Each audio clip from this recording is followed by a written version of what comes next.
కేంద్ర ప్రభుత్వం తెచ్చింది కేవలం ఓటు బడ్జెట్ అని విమర్శించారు కాంగ్రెస్ ఎంపీలు.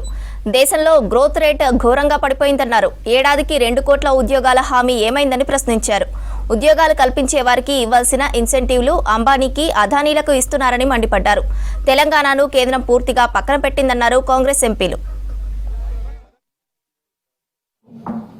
ప్రజల ఆర్థిక పరిస్థితుల్ని ఏమాత్రం మార్పు దిశగా తీసుకుపోగా యథాతథ పరిస్థితిని కొనసాగించడానికే ఉపయోగపడే బడ్జెట్ లాగా ఉంది.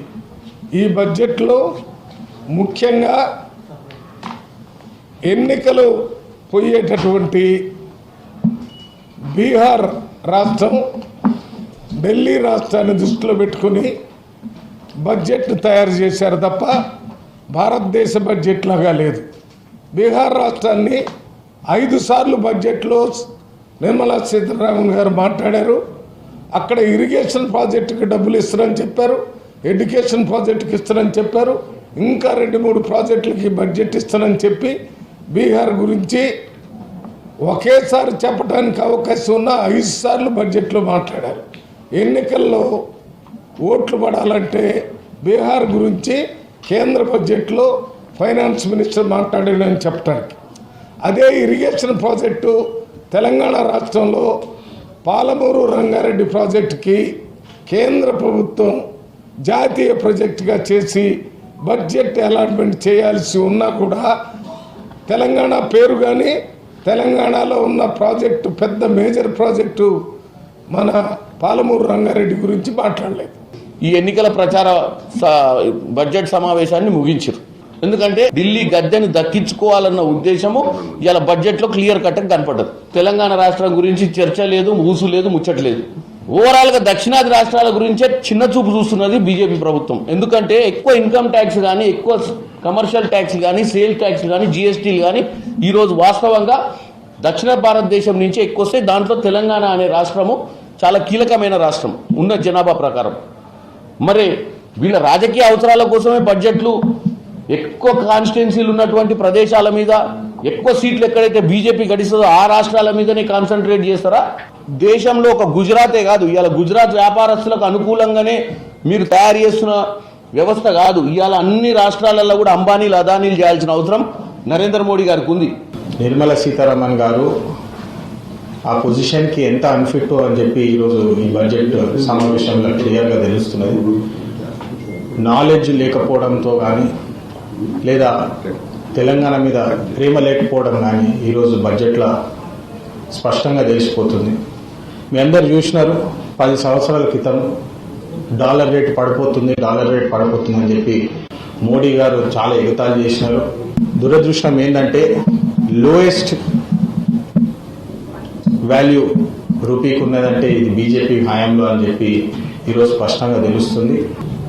అంబానీకి, అదానీకి ఇన్సెంటివ్లు ఇచ్చినారు, దాన్ని పిఎల్ఐగా తీసేసి ఏఎల్ఐగా మార్చాలని చెప్పి ఈరోజు మనం చూడవచ్చు. ఎందుకంటే కేవలం అంబానీకి, అదానీకి కొత్త బిజినెస్లలో వచ్చే అవకాశం దక్కుతుంది, వాళ్ళకి ఇన్సెంటివ్స్ ఇస్తున్నారు, కానీ పేద ప్రజలకు వారు పట్టించుకుంటలేరని చెప్పి బడ్జెట్లో క్లియర్గా తెలుస్తున్నది. మా డిమాండ్, మా ప్రపోజల్ ఏంటంటే పిఎల్ఐ కాకుండా ఈఎల్ఐ అని స్టార్ట్ చేయాలా. ఎంప్లాయీ లింక్డ్ ఇన్సెంటివ్ అంటే ఎంప్లాయ్మెంట్ ఆపర్చునిటీస్ ఇచ్చిన వాళ్ళకి ఇన్సెంటివ్స్ ఇవ్వడంలో తప్పు లేదు. ఇట్లాంటి ఆలోచనలతోటి బడ్జెట్ వస్తే మన దేశంలో ఉన్న అన్ఎంప్లాయ్మెంట్ ఇష్యూ కూడా తగ్గుతుంది, ఎంప్లాయ్మెంట్స్ పెరుగుతుంది అని చెప్పి ఈ సందర్భంగా రేజ్ చేయడం చాలా అవసరం. బీజేపీ పార్టీకి 8 ఎంపీలు ఉన్నప్పటికీ కూడా తెలంగాణ మీద వాళ్ళకి కొంచెం కూడా ప్రేమ లేదు. ఆపోజిషన్ నుంచి మేము పోయి పోరాడి మంత్రులను కలిసి మాకు ఇన్వెస్ట్మెంట్ ఆపర్చునిటీస్ కావాలా, సీఎం రేవంత్ రెడ్డి గారితో పాటు మేము నిర్మలా సీతారామన్ గారిని కలిసి మా రాష్ట్రం అప్పుల పాలైపోయిందమ్మా, మాకు డెట్ రీస్ట్రక్చరింగ్ చేయాలా, ఇంట్రెస్ట్ రేట్లు చాలా ఎక్కువ ఉన్నాయి, మీరు ఇంట్రెస్ట్ రేట్లు తక్కువ చేసి మా రాష్ట్రాన్ని కొంచెం సహకరించాలని చెప్పినప్పుడు కూడా వారు పాజిటివ్గా రెస్పాండ్ కాలేదు. ఈరోజు బడ్జెట్లో కూడా ఒక్క అంశం కూడా మెన్షన్ చేయలేదని చెప్పి చాలా బాధాకరంగా ఈరోజు మేము డిమాండ్ చేస్తున్నాము. సౌత్ స్టేట్స్లోకి వెళ్ళి తెలంగాణ ప్రతి రూపీ ట్యాక్స్ కట్టిన ప్రతి రూపీ పాయింట్ ఆఫ్ వ్యూ చూస్తే కేవలము 40 పైసలు రిటర్న్ ఇన్వెస్ట్మెంట్ వస్తుంది. కానీ యూపీతో కంపేర్ చేసుకుంటే వాళ్ళు ₹1 ట్యాక్స్ కడితే వాళ్ళకి ₹5 మళ్ళీ ఇన్వెస్ట్మెంట్ సెంట్రల్ గవర్నమెంట్ నుంచి పోతుంది.